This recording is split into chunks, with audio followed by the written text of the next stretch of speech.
a través del control de los procesos y establecimiento de estándares, pues nosotros logramos ubicar una serie de situaciones que afectan la calidad de un proceso, como los costos, los reflejos, los retrabajos, el tiempo extra, etcétera, etcétera. Podemos estar pensando que en el caso de la botella y en el caso de que no embonaran la tapa con el recipiente, quizá pudiéramos estar pensando que es el departamento de diseño, pero a lo mejor cuando analizamos el proceso nos damos cuenta que no, esa solamente es la punta del iceberg, ¿sí? Desde el diseño a lo mejor se viene incrementando un error que aquí es donde finalmente se ve. ¿Sí lo vemos? Bien, entonces, en ese sentido, los procesos para ser optimizados o mejorados, pues tenemos que convertirlos al lenguaje de nosotros, ¿no? Tenemos que identificar cuáles son las X, cuáles son las Y, para poder establecer la dependencia entre unas y otras, ¿sí? O la correspondencia. Y bueno, en esas X y en esas Y vamos a encontrar que obviamente todos los procesos pues no tienen una sola respuesta, ¿no? El resultado de este proceso no es solamente que cumpla con los mililitros, ¿verdad? Sino que en tiempo, en forma, en costo, etcétera, etcétera, pues el resultado sea efectivo y eficiente para la empresa, no solamente para el usuario, ¿sí? Y de ahí entonces que los problemas no vienen en uno. Analizamos varias Y o varias variables de respuesta y la interacción de varias X, ¿no? Luego entonces lo que hacemos es buscar esa eficiencia y esa eficacia, como lo decíamos, reduciendo la variabilidad, buscando que nuestros resultados sean lo más precisos posibles, ¿verdad? Y reduciendo también la incertidumbre. Bueno, ahí fíjense que no aplica reducir, se llama controlar la incertidumbre, ¿no? Identificar el puede pasar esto, puede pasar lo otro, ¿sí? Como cuando ustedes ahorita me dicen que va a llover, por si sí o por si no, esto, ¿no? Bien, entonces podemos aproximarnos a la incertidumbre, ¿no? No puedo decir, voy a salir todo y va a llover. Podemos aproximarnos, ¿no? Bien. Entonces, lo convertimos a un modelo matemático, un modelo estadístico, y en esa Y igual a X, nosotros lo que tratamos de hacer, o lo que hacemos, es que fijamos valores para cada una de las X, y a través de modelos de diferentes software o de diferentes análisis propios, se crean modelos o ecuaciones que permiten aproximar el resultado a través de la simulación antes de llevarlo a la línea de producción, ¿sí? Antes de llevarlo y decir, ah, pues no pasa, paren el proceso, vamos a ver qué pasó, ¿no? Entonces, hacemos del problema real un problema estadístico para buscarle una solución y luego regresarlo a donde corresponde, ¿sí? Con una optimización. Bien, ¿cómo lo hacemos? Esas X y esas Y las llamamos características y parámetros, ¿sí? ¿Cuál es la característica de calidad que define a ese producto? ¿Sí?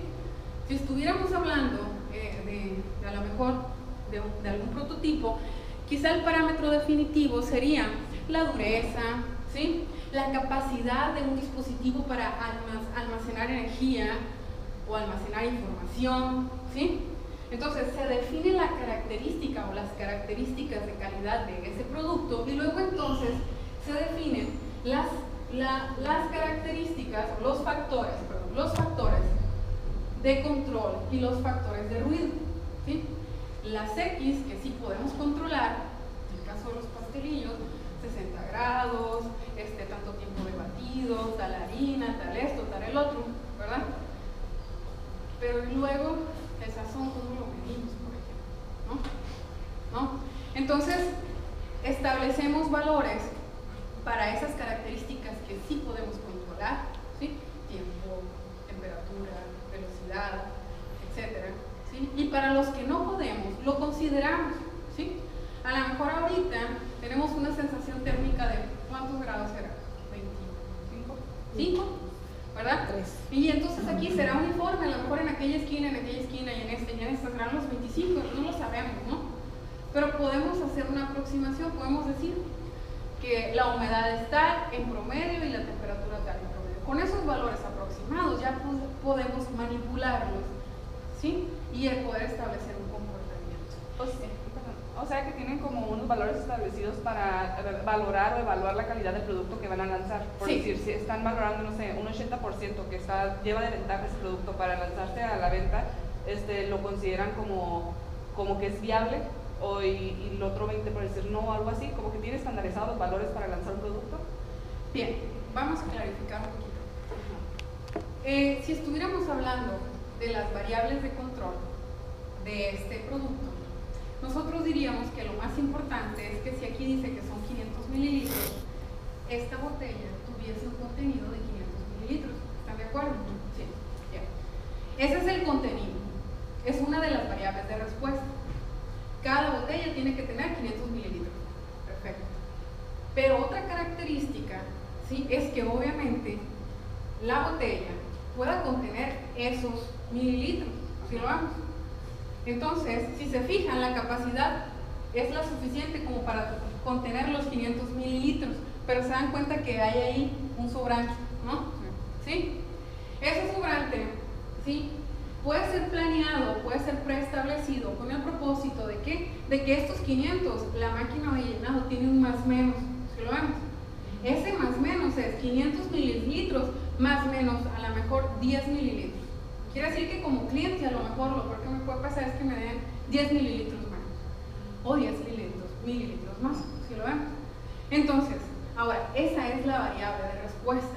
¿Cuáles serían las variables de control? Pues la dureza, el tipo de material, ¿sí?, el tiempo de procesado, desde que entra la botella hasta que sale con el líquido. ¿Sí lo vemos?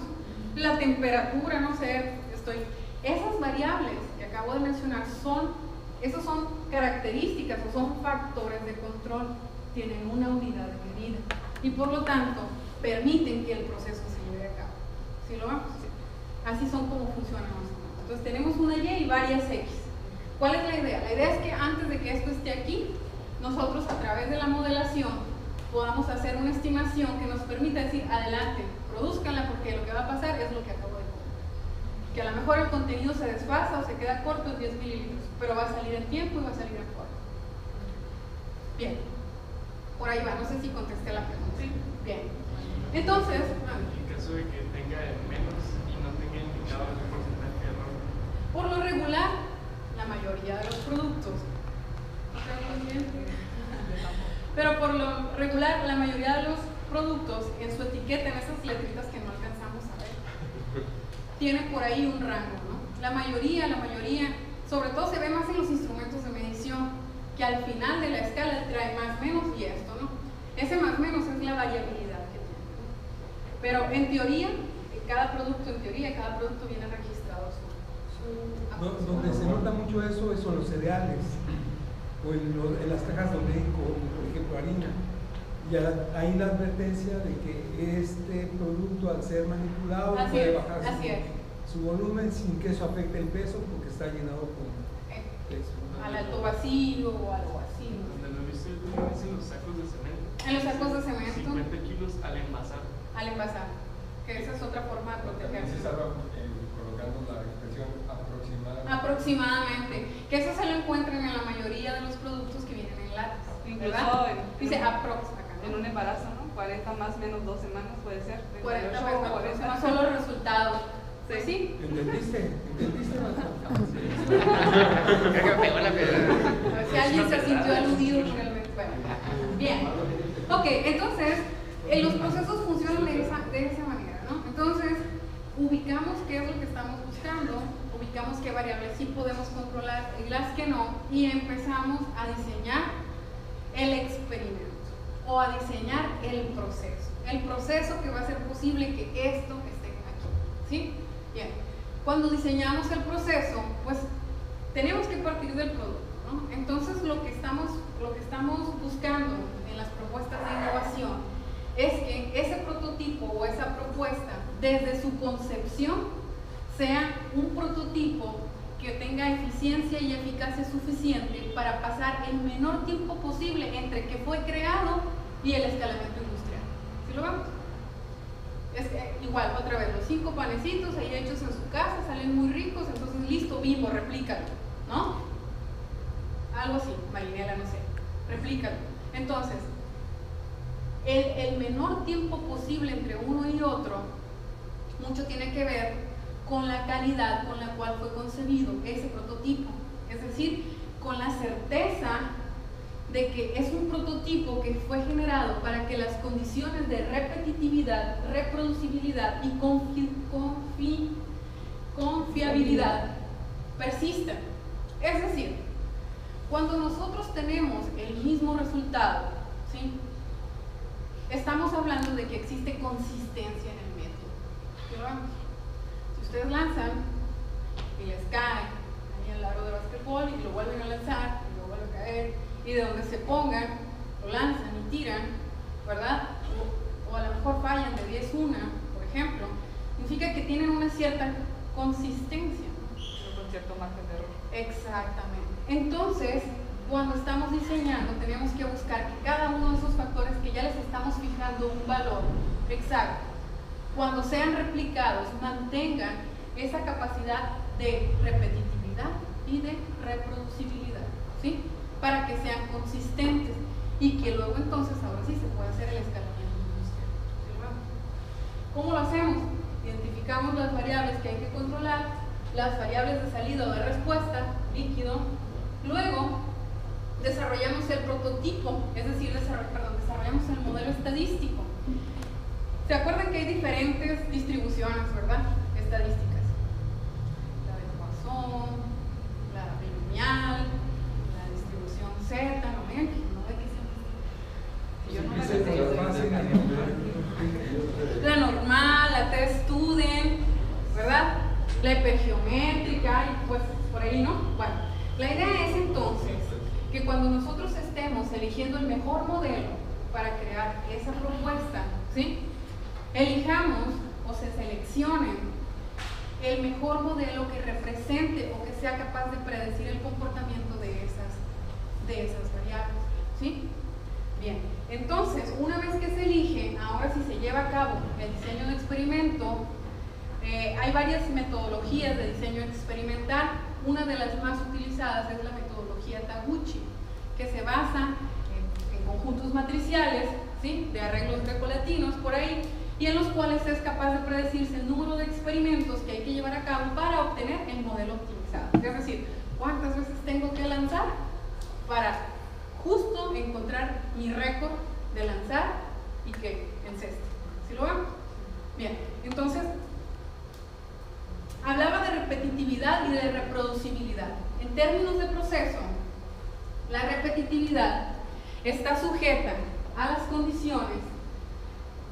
Hablar de repetitividad es lograr una concordancia entre los resultados en mediciones sucesivas, como decíamos ahorita, resultados, pero que tengan las mismas condiciones de medición. ¿Quiénes? Los procedimientos, los recursos de medición, los métodos y los tiempos. Es decir, hablar de repetitividad significa que voy a obtener el mismo resultado bajo las mismas condiciones de operación. ¿Sí?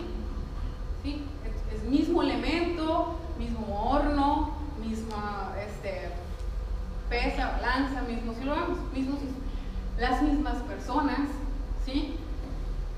Y hablar de reproducibilidad es condiciones de medición que cambian. Condiciones de medición que cambian. Entonces, una y otra deben de lograr tener consistencia. Por ejemplo, en la industria, cada vez, obviamente ahorita ya es una normalidad, que en una línea o que en un sistema productivo existan hombres y existan mujeres, laborando, ¿no? Igual, con las mismas operaciones. No obstante, para lograr esa armonía, ¿sí?, dado que la fuerza, dado que ciertas condiciones laborales deben de ajustarse, ¿para qué? Para que el desempeño y el rendimiento de uno y otro, indistintamente si es hombre o es mujer, tenga el mismo resultado. ¿Sí lo vemos? ¿Sí? Entonces, esa sería una condición cambiante. ¿El personal está capacitado? Sí, sí está capacitado. Pero hay algo que los diferencia, ¿no? Uno es del género masculino y otro es del género femenino. La fuerza pudiera ser distinta, ¿no? La habilidad pudiera ser distinta, pero aún así se puede lograr un mismo resultado ejerciendo condiciones de capacitación o de ajuste de las mesas, no sé. A eso se refiere con condiciones cambiantes. Ahora, si un método fue diseñado para operarse en el turno matutino, el que lo cambies al turno vespertino, pues no debería de tener un efecto, ¿verdad? ¿Sí? Hacerlo de día o hacerlo de noche, mientras estén dadas las condiciones adecuadas de ese proceso, no debería de tener, ¿no? Según el proceso, depende del proceso del que estemos hablando. Bien. Entonces, bueno, hasta acá vamos viendo cómo se relaciona la calidad con un proceso y cómo lograr la mejora. ¿Sí lo vamos? Entonces, una vez que el proceso se define como bueno, que ya cumple con los estándares, es cuando viene la pregunta: ¿en qué más podemos hacer para optimizar lo que ya se tiene? Esa es una. Podemos optimizar un sistema ya creado. El proceso que llevó para que esto esté aquí, lo podemos voltear a ver otra vez y mejora continua, a ver, ¿qué más podemos hacer? ¿Por qué están estas ondas aquí diseñadas? ¿Por qué las hicieron así? Ah, para el agarre, ¿no? Puede ser para el agarre, ¿no? ¿Y por qué la etiqueta? ¿Por qué seguimos consumiendo plástico sobre plástico? ¿Por qué no lo imprimimos en el plástico? No sé, ¿sí? Podemos optimizar lo que ya se tiene, pero también podemos optimizar, como les decía ahorita, lo que se está creando, ¿no? Bien, entonces, cuando hablamos de prototipos y de transferencia tecnológica, ahorita les comentaba que muy coloquialmente la transferencia tecnológica significa todos aquellos mecanismos, todos aquellos métodos, todos aquellos esfuerzos que se hacen para que el conocimiento científico aplicado termine en un sistema productivo. ¿Sí lo ven? Para que ese sensor que se diseñó con esas características muy particulares, ¿sí?, termine siendo parte de un sistema productivo a escala, ¿sí? O sea, quien pensó en alguna vez en los discos cuadrados de 3,5 y luego fue el USB y luego fueron los chips y luego, ¿sí me explico? Entonces, ahí, ¿qué optimizaron? Optimizaron el espacio sin sacrificar la función principal, que era almacenar información. ¿Se dan cuenta? ¿Sí? Entonces, en ese sentido, para que se pasara del formato cuadrado al formato que ahora es tan accesible, se tuvieron que haber analizado diferentes variables para optimizar. ¿Sí lo ven? ¿Sí? Entonces, esto que ustedes ven aquí es una escala de transferencia tecnológica, o es un marco en el que nos dice cómo es que se va dando esa evolución desde el ambiente científico para los